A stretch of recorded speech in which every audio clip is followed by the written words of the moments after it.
Messieurs, dames, bonjour à tous et à toutes. Vous êtes sur Calisson, la meilleure association de podcasts de tout l'IEP de Aix-en-Provence.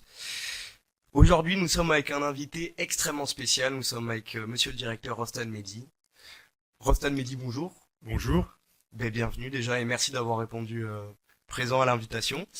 Alors, vous allez quitter dans les prochains jours vos fonctions de directeur de l'IEP, dont vous êtes à la tête depuis 2015, donc ça va faire 9 ans. Et vous avez répondu présent pour une interview aujourd'hui sur des questions aussi bien professionnelles que personnelles pour qu'on apprenne un peu mieux vous connaître, vous, là d'où vous venez et là où vous allez.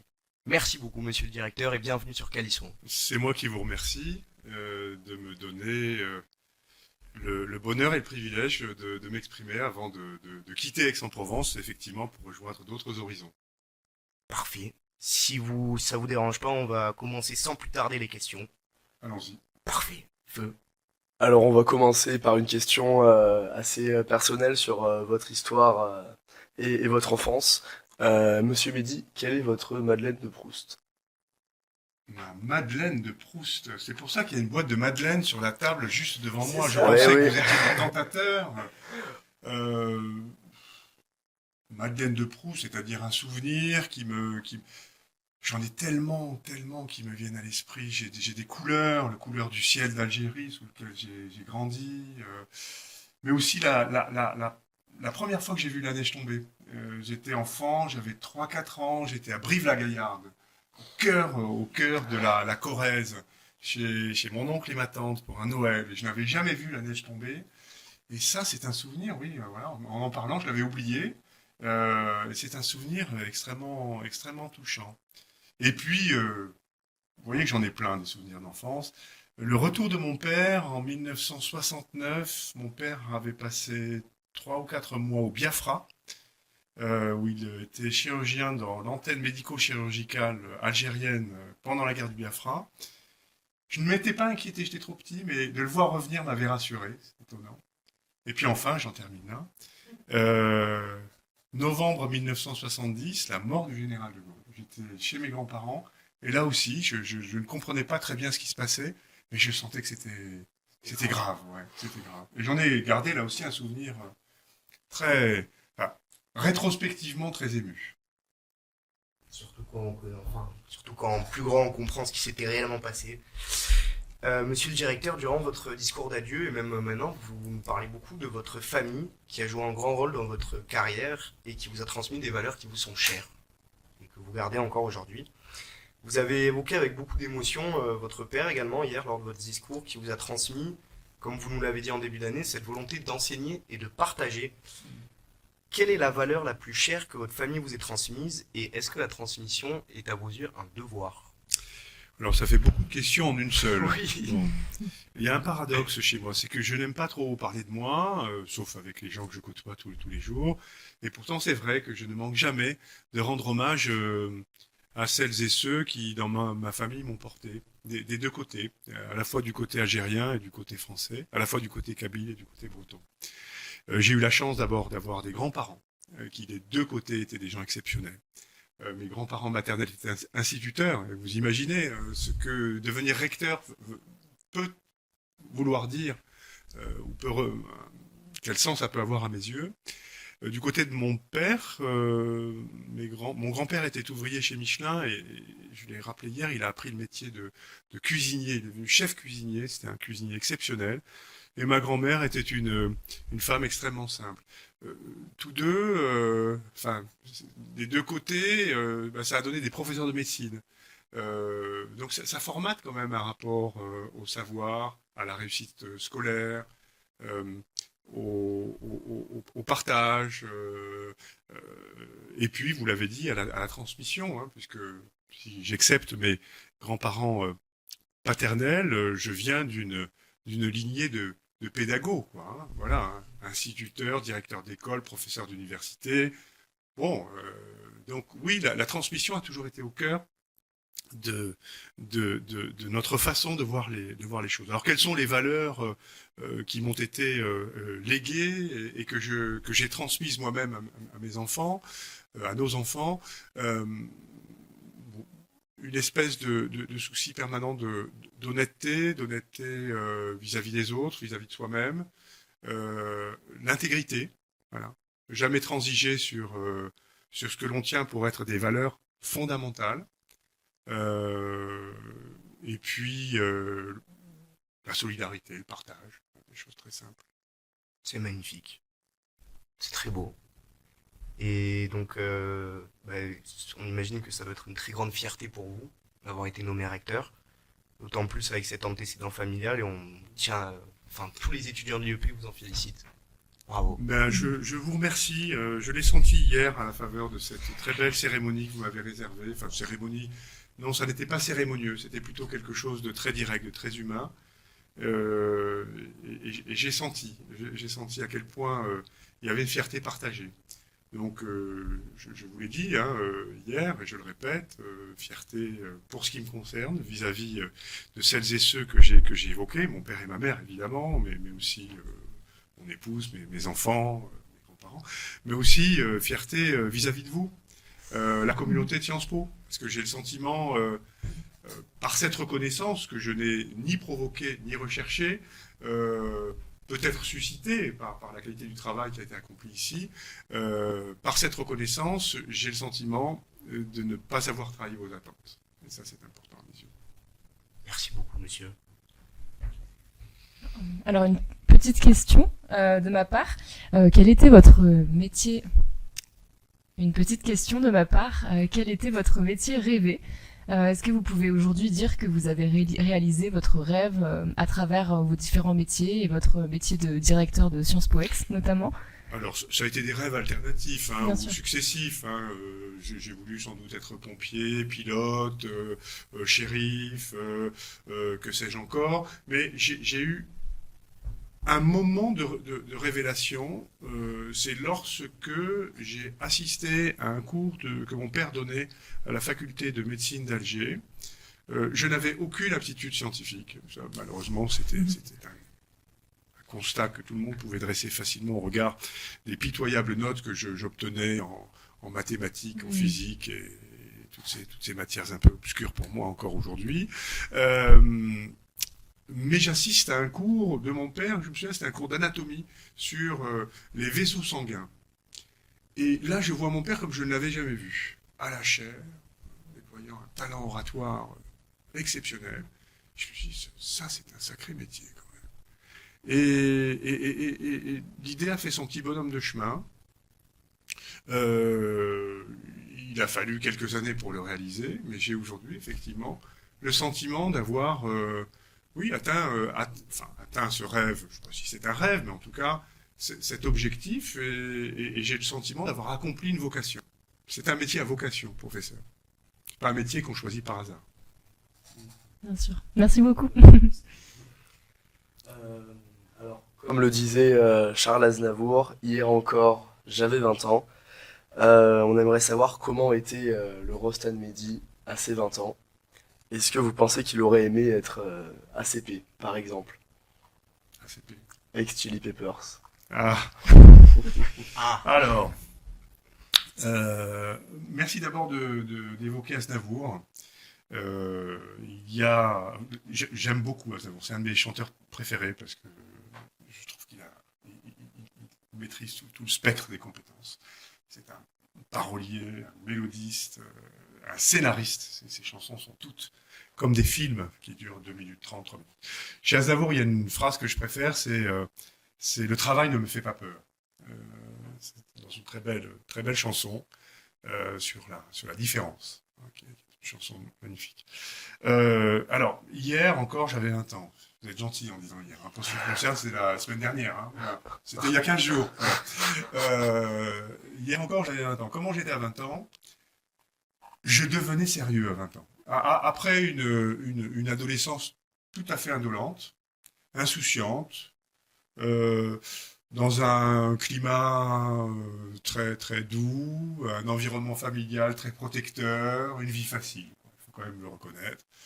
J'arrive d'Algérie en France après mon baccalauréat, obtenu là aussi facilement en dépit de la grande médiocrité dont je faisais preuve dans les matières que j'évoquais tout à l'heure. Je m'inscris en faculté de droit, sans plus de conviction d'ailleurs, et la première année de droit est un désastre. Je passe mon temps à faire n'importe quoi, je vais au cinéma 10 fois par semaine, je sors beaucoup, je ne suis pas du tout sérieux. Je passe d'une société qui est une société de pénurie, l'Algérie était un pays socialiste à l'époque, un petit peu, voilà, donc j'avais une vie très heureuse, mais dans un monde un peu contraint, à une vie, un pays de cocagne, quoi. Donc, évidemment, le choc culturel est là. Je redouble ma première année, et là, je me dis, non, c'est pas possible. Je me reprends. Donc, à 20 ans, j'étais déjà redevenu, ou devenu, le jeune homme sérieux que vous connaissez. Voilà. Donc là, je me suis concentré sur mes études.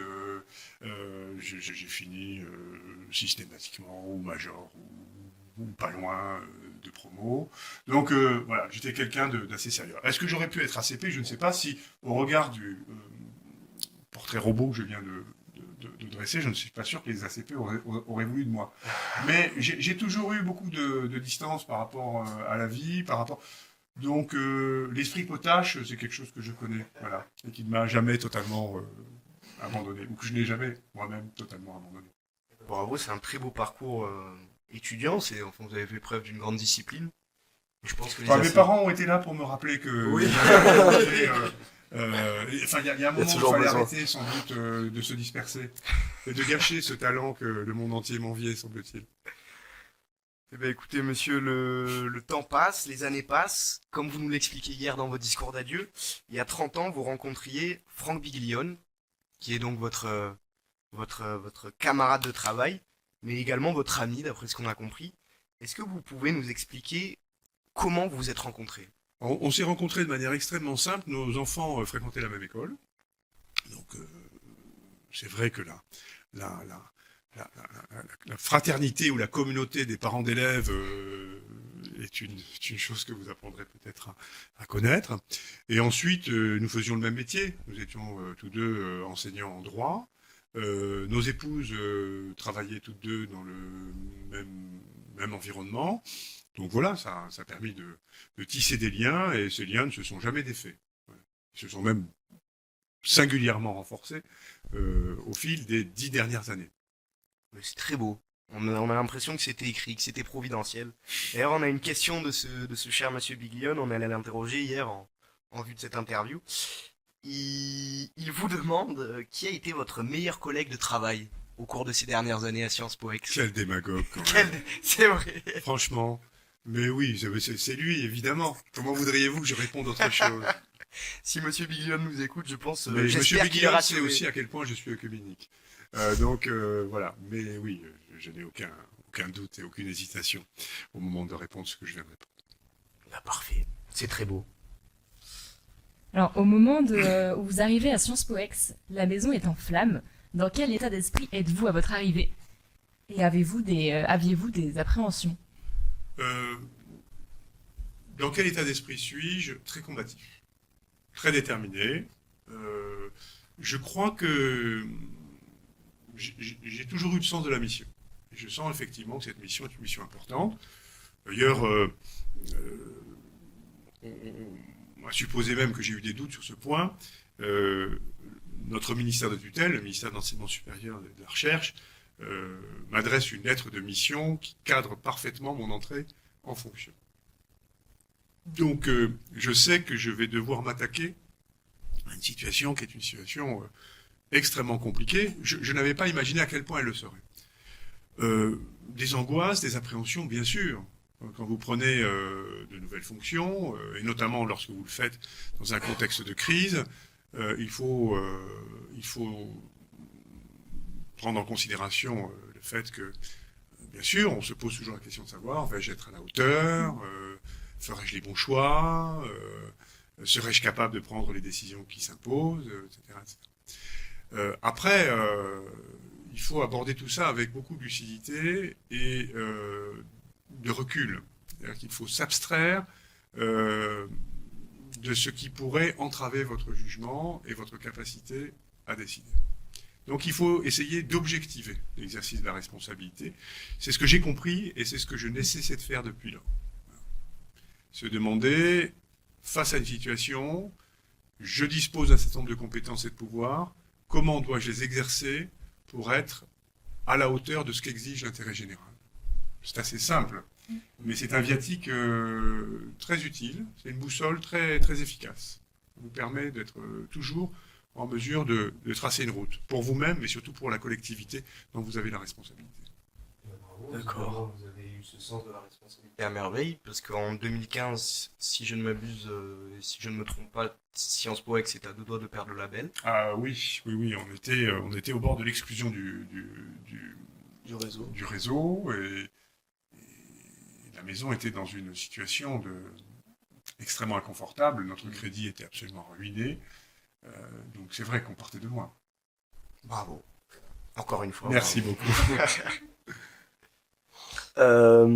Eh bien, vu qu'aujourd'hui vous avez su, et avec toute votre équipe, reconstruire un peu le prestige de la bonne maison, comme vous le dites, qu'est-ce que Sciences Po Ex a à transmettre que les autres grandes écoles en général n'ont pas à transmettre? Je vous remercie d'abord de souligner le fait que ce travail est le résultat des efforts conjugués, non seulement du directeur, mais du directeur et de son équipe. Moi, je n'ai jamais conçu cet exercice comme un exercice solitaire. Je crois beaucoup plus à l'intelligence collective et à la capacité effectivement d'un groupe fédéré autour d'un projet à agir et à infléchir le cours des choses que la figure très française de l'homme providentiel. Ça, je n'y crois pas du tout. Votre question est un peu délicate parce que qu'est-ce que notre école a apporté que d'autres écoles ne pourraient pas apporter? Je vais peut-être aborder les choses de manière un peu plus positive. Qu'est-ce que notre école, qu'est-ce qui distingue incontestablement notre école? Au-delà de ce que l'on peut dire de beaucoup de grandes écoles, la qualité de la formation qui est dispensée, la qualité de la recherche, même si je pense qu'à la fois sur la recherche et la formation, on a probablement témoigné d'une agilité tout à fait unique. Nous avons reformaté notre offre de formation et je pense qu'on a une offre de formation qui est d'une richesse tout à fait remarquable. Je crois aussi que nous avons déployé dans le domaine de la recherche des efforts considérables qui placent Sciences Po Ex dans une position très, très différente de celle de beaucoup d'autres établissements de taille comparable. Voilà. Donc, voilà. Mais ce sur quoi moi je voudrais insister, c'est la culture de l'établissement. Voilà. Nous avons un établissement qui cultive, je le dis, je le répète, le sens de la mesure, du débat, d'un dialogue respectueux. Moi, je ne sais pas quelles sont vos opinions personnelles autour de cette table. Et ça ne m'intéresse pas, sauf si vous vouliez que nous en discutions. Ce qui est beaucoup plus important pour moi, c'est que chacun d'entre vous puisse avoir les opinions qui lui conviennent. Voilà. Et que, le cas échéant, nous puissions discuter dans un respect parfaitement mutuel des sujets qui, aujourd'hui, secouent la société sans s'étriper. Voilà. Et en se satisfaisant collectivement du fait que nous parvenions à en discuter. C'est ça pour moi. C'est vrai que, voilà, je sais pas ce que vous en pensez vous deux aussi, mais on sent qu'on a quand même une communauté, presque une grande famille à Sciences Po Ex. La première année qu'on a passée ensemble avec Martin, on a découvert toute une communauté vraiment qui était hyper accueillante. Alors, une communauté soudée. Alors attention, la famille, ça peut aussi être la forge de querelles inexpugnable. Mais on est une communauté, effectivement, où on a ce goût de la mesure, de la raison et de la profondeur du débat. Moi, je pense qu'on peut discuter absolument de tout. Y compris des sujets qui aujourd'hui polarisent la société française, à partir du moment où on redouble d'engagement intellectuel, pour reprendre une très belle expression utilisée par la commission Garber, qui est la commission que l'université d'Harvard a chargée de réfléchir justement à la manière d'aborder les grands débats contemporains. Redoubler d'engagement intellectuel, je trouve que c'est très bien ça. C'est ça qui est très beau aussi dans notre bonne maison. Donc ça aussi, c'est une expression qui est devenue culte grâce à vous. Et alors, vrai que je n'en ai pas la paternité. Oui. C'est une expression ancienne, mais que j'ai reprise avec, sans aucune réserve, parce que je trouve que Et à nos yeux, elle reflète très très bien l'esprit et cette culture justement dont vous parliez à l'instant. Il y a également ce redoublement d'efforts intellectuels qui est très très vrai. Tout le monde peut s'engager dans des associations, la preuve ici, c'est magnifique. Nous aimons Sciences Po Aix, malheureusement nous aimons un peu moins les autres Sciences Po et nous les aimons encore moins au GISPO. Monsieur le directeur, est-ce que vous avez des pronostics sur les GISPO qui se déroulent cette année à Aix-en-Provence ? Alors, pronostic, c'est toujours hasardeux. Voilà, on prend le risque de se tromper. Et puis, pour peu qu'on soit dans une période de lose, il suffit qu'on dise, c'est telle équipe qui va gagner pour qu'elle ne gagne pas. En revanche, c'est beaucoup plus facile d'exprimer des attentes. Voilà. Et mes attentes, elles sont claires. Voilà. Elles sont de deux ordres. D'abord, je forme le vœu que, comme pour toutes les éditions précédentes, l'équipe de Sciences Po Aix se distingue par la qualité de son comportement. Ça, pour moi, ça ne souffre aucune discussion, et beaucoup plus que les résultats sportifs, le comportement, le fair play, le respect des adversaires, c'est ma première attente. Ensuite, au passage, si, après les avoir respectés, les avoir considérés, avoir fait preuve d'un fair play irréprochable, vous leur mettez la pâtée, j'en serais absolument ravi. Voilà. Merci beaucoup, monsieur, pour cette réponse Toute catégorie claire, confondue. Hein. Évidemment. Voilà. Pour cette réponse claire et empreinte de respect envers nos collaborateurs dans les prochains mois à venir.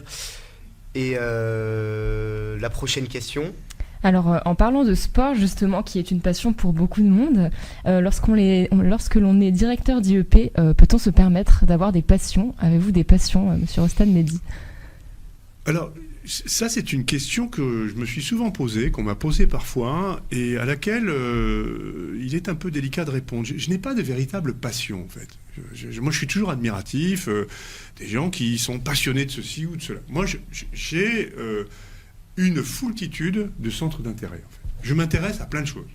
J'adore la littérature, j'adore le cinéma, j'adore la vie, j'adore ce que j'ai dans mon assiette, j'adore le bon vin, j'adore voyager, j'aime les gens. Voilà, en fait, il y a une réponse qui me vient à l'esprit et à laquelle je n'avais jamais songé. Je suis passionné par la vie. Voilà, c'est surtout ça qui me passionne. J'adore les gens qui me sont proches, qui m'entourent, mon épouse, mes enfants, mes parents, enfin voilà. Et c'est la vie, voilà, qui me plaît, moi. Vous avez du mal à vous ennuyer, non ? Alors oui, ou alors je suis plutôt de la catégorie des gens qui s'ennuient très vite. Donc, parfois peut-être à l'agacement des gens qui m'entourent. Je suis sans doute de la catégorie des hyperactifs. Voilà. D'ailleurs, vous voyez bien, je tapote, je bouge, j'ai beaucoup de mal à rester en place. Donc voilà, je suis passionné par la vie et par les rencontres que cette vie me donne le privilège de faire. C'est une très très belle réponse, monsieur le directeur. On vous en remercie. Petite question intermédiaire. Vous parliez tout à l'heure de Charles Aznavour. Oui. Il y a un biopic qui est sorti mercredi sur sa vie. Est-ce que vous comptez aller le voir ? Alors, je l'ai pas vu encore, mais comme j'ai un très long trajet en avion la semaine prochaine, je suis à peu près certain que ça risque d'être dans l'offre des films proposés. Et ce matin, en venant, je me disais, tiens,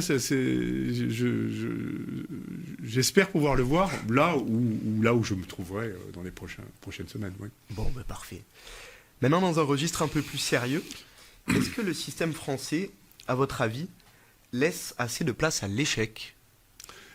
Alors, je ne sais pas, je sais pas ce qu'on entend par système français. Moi, j'invite, et je le dis toujours à la faveur des journées portes ouvertes, où lorsque je peux m'en entretenir avec des gens qui m'interrogent sur ce genre de sujet, il faut apprivoiser l'échec, en fait. La vie, c'est une succession d'échecs, et puis de temps en temps, il y a une embellie. Et cette embellie, elle a d'autant plus de chances d'intervenir que vous avez fait fruit des échecs que vous avez tiré les leçons, les enseignements des échecs. Alors, je ne vais pas reprendre la formule célèbre que je trahis peut-être, parce que je la cite de mémoire, mais de Mandela, qui dit il n'y a jamais d'échec, il n'y a que des expériences. Enfin, je n'ai jamais connu l'échec, mais je n'ai connu que des expériences. Je crois que cette façon de voir les choses est la bonne. Hein. Et on apprend beaucoup, effectivement, des moments où on ne parvient pas à atteindre ses objectifs, des moments où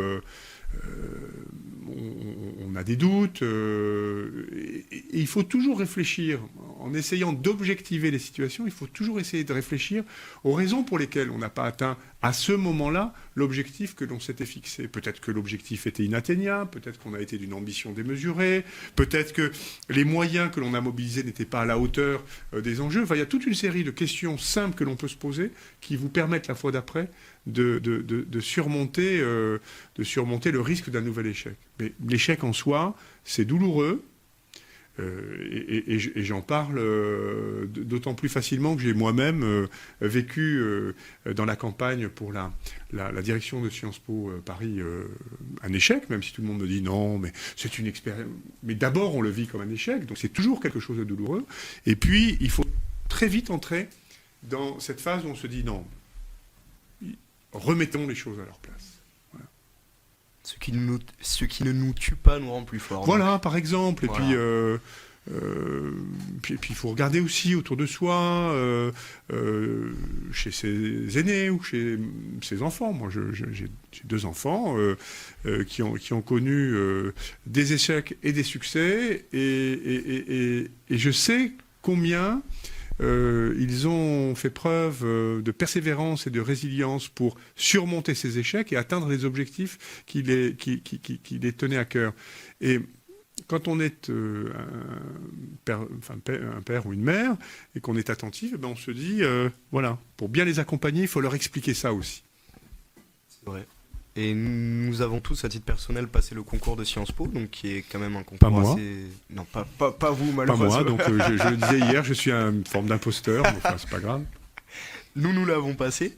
Et donc, c'est vrai que vos mots sont assez beaux, parce qu'on a tous été confrontés tôt ou tard à un moment à des échecs. Ça s'est pas passé comme on le voulait. On a parfois dû retenter le concours pour certains, ou alors envisager à d'autres moments de faire quelque chose d'autre. Mais au final, si on est ici et si on écoute ce podcast, c'est qu'on ose imaginer qu'on a réussi. Absolument. Et c'est pour ça que vos mots sont très très beaux, monsieur le directeur.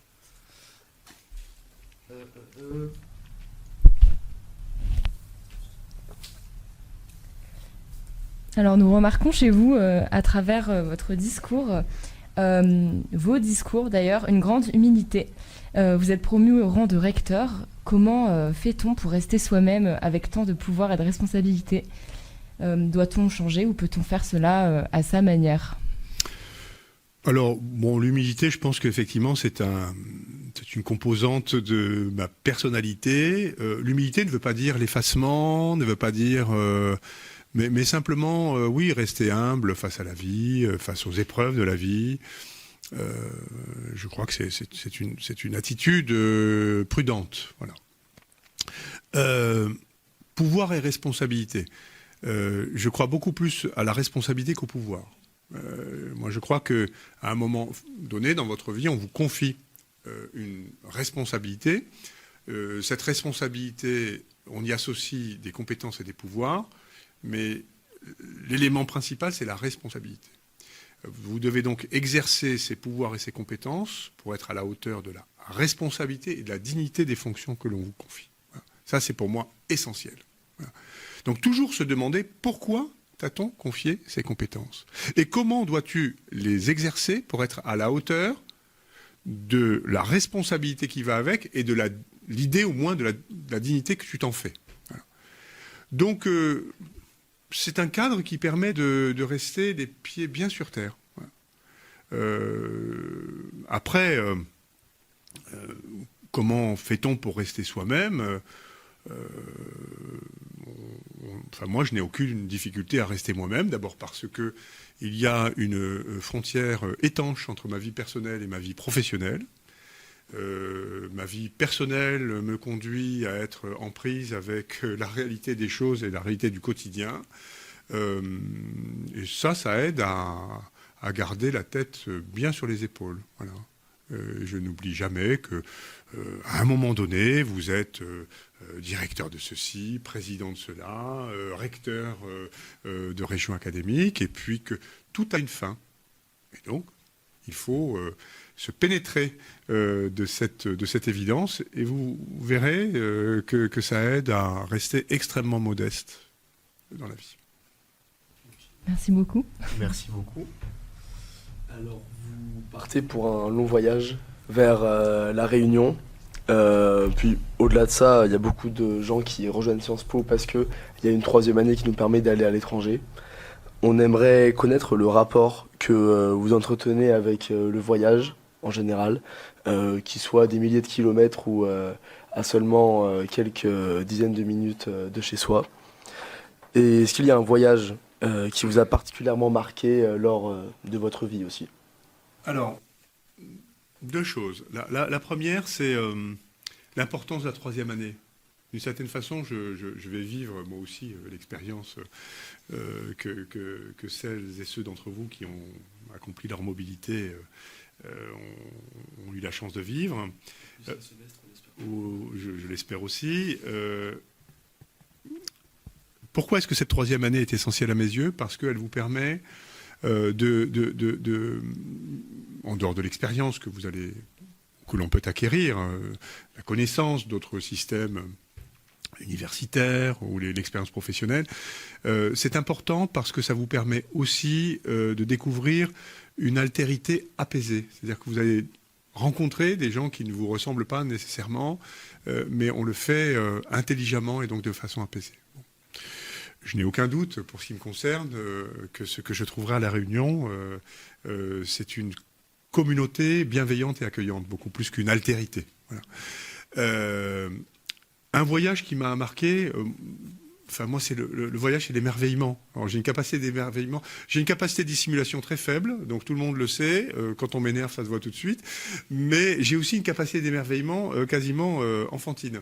Donc, je m'émerveille facilement de tout ce que j'ai pu voir. Donc, je n'ai pas un voyage qui m'a marqué plus qu'un autre. J'ai adoré découvrir le Japon, la Chine, les États-Unis, le Canada, la Russie. Par exemple, la Russie, ça a été vraiment un choc visuel, culturel. Mais j'ai aussi adoré découvrir le désert algérien, le Hogar, quand vous êtes dans l'ermitage du père de Foucault à la Sécrème, à 2500 km au sud d'Alger, en plein désert, c'est extraordinaire. Mais je suis toujours émerveillé d'aller me promener du côté de Gordes, de Lourmarin. Voilà, donc ce que j'aime, c'est découvrir. Voilà. Découvrir des choses qui ont cette capacité à m'ébranler, mais au meilleur sens du terme. Voilà. Et on pense à m'émouvoir.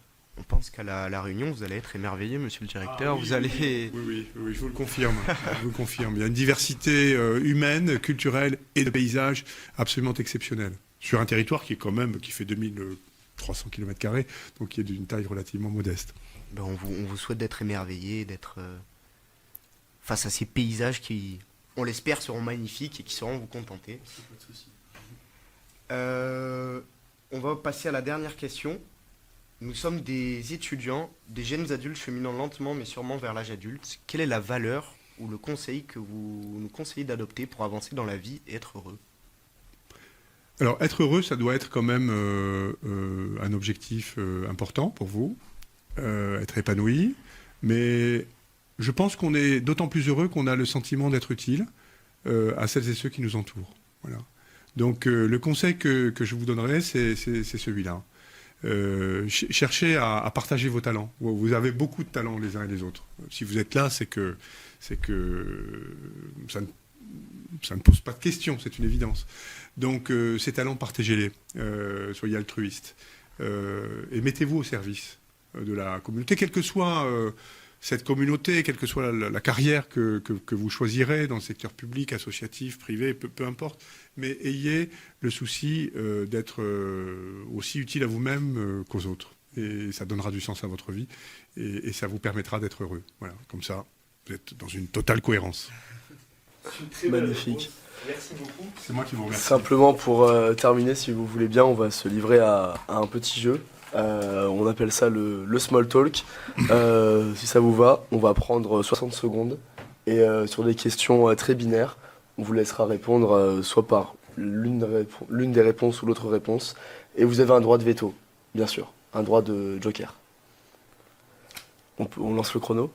Lance mon chrono. Allez, je fais. C'est à vous. Alors, l'amitié, un meilleur moteur que l'amour. J'ai commencé par un veto, enfin, ou plus exactement, je n'ai pas un esprit binaire à ce point. Enfin, la vie est inconcevable sans l'un et l'autre. L'amour, c'est ce qui porte, c'est ce qui donne effectivement à une vie le sens essentiel. Non. Et l'amitié, c'est ce qui étaye. Sans amis, on ne parvient pas à avancer dans la vie. Donc, non, les deux. Ok. Aznavour ou Johnny Hallyday? Aznavour. La rue de la Verrerie ou les Champs-Élysées? Rue de la Verrerie. Le travail ou le talent? Le travail. Pour aller au cinéma, plutôt le Cézanne ou plutôt le Mazarin? Veto, les deux. Les primates ou la pègre? La pègre. Le bœuf ou le poulet? Le bœuf. L'élitisme, oui ou non? Oui. Le piton de la Fournaise ou la Sainte-Victoire? La Sainte-Victoire, toujours. Chirac ou Mitterrand? Chirac. Baudelaire ou Joule? Baudelaire. Et pour terminer, Radio France ou Calisson? Calisson. Ah, merci beaucoup. Monsieur le directeur, mille merci pour votre C'est présence moi. ici. Un grand C'est merci. moi, vraiment. On avait juste une toute dernière question à vous poser. Ouais. On a un concept sur Calisson qui s'appelle le Café Culture, où on présente tous une œuvre culturelle qui nous tient à cœur. Est-ce que vous en avez une à nous conseiller peut-être? Voilà, c'est pareil, j'aurais tellement de conseils à vous donner. Une œuvre de l'esprit. Un livre qui m'a profondément marqué. Un de ces livres qui structure comme ça dans la vie de quelqu'un. C'est un livre alors qui n'est pas très gai, je suis désolé, je ne veux pas plomber l'ambiance, mais c'est un livre d'un auteur russe qui s'appelle Vassili Grossman. Et ce livre s'appelle Vie et destin. Voilà. C'est un livre absolument magnifique. Mais je le répète, c'est un pavé, c'est un livre dur qui raconte la destinée croisée de Russes issus de milieux différents pendant la Seconde Guerre mondiale. Et c'est un livre qui me plaît par son histoire, parce que c'est un livre qui a été interdit et qui est sorti d'Union soviétique sur des microfilms et qui a été publié après la mort de son auteur qui est mort de chagrin, parce que c'était vraiment son chef-d'œuvre et son interdiction a été fatale. Enfin, il est tombé malade, mais il est probablement tombé malade parce qu'il a terriblement souffert de cette censure. Donc c'est un livre, oui, qui m'a... Mais il y en aurait bien d'autres, bien d'autres. Merci beaucoup, c'est déjà une belle réponse. Monsieur le directeur, mille merci. Merci déjà d'avoir été ici avec nous. Mais au-delà de ça, merci de nous avoir accompagnés tous les étudiants, mais aussi tous vos collègues de travail vers un avenir, on l'espère, radieux, pour vous comme pour nous. Je n'en doute pas, et c'est votre responsabilité à toutes et à tous de faire en sorte que cet avenir soit effectivement radieux et à la hauteur du passé qu'on a essayé enfin du présent et du passé que nous avons essayé ensemble de dessiner. Mille merci, monsieur le directeur. C'est moi. Bonne fin de journée, monsieur. J'ai droit à une madeleine quand même? Mais bien sûr, c'est pour vous, monsieur.